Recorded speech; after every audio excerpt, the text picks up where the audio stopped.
Kinabog ni Estel Ajero ang kasama niya si SB19 sa kanyang latest achievement. Muling ang pinatunayan ni Estel na sa kanilang 5 ay siya pa rin ang nangunguna at pinakapaboritong member ng SB19. Gumawa ng history ang isa sa pambato ng SB19 dahil lumampas na si Estel sa 5 billion views sa TikTok.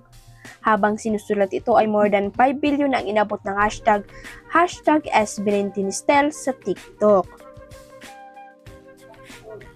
Maging ang iba pang hashtag na may kinalaman sa kanya ay patuloy pa rin ang pagtaas ng views, hindi lang sa TikTok dahil sa kalamang mga ito sa iba pang platforms. Sinasabi ang massive organic reach ang solo star power at fandom dedication ang dahilan kung bakit patuloy na namamayagpag sa TikTok si Estel.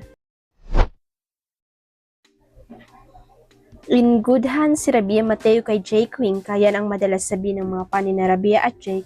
Marami nga ang masaya na sila na ang magkarelasyon ngayon. Kaluka nga na kahit bago pa lang ang relasyon ni Rabia at Jake ay marami ang nagsasabing mukhang sa kasalan mauuwi ang sama nila. Pero yun nga sa nakikita raw kasi ng kanilang supporters ay sobrang maalaga si Jake kay Rabia. Nawala na nga raw patumpik-tumpik ang aktor at pinapakitang mahalaga talaga para sa kanyang dating beauty turn actress.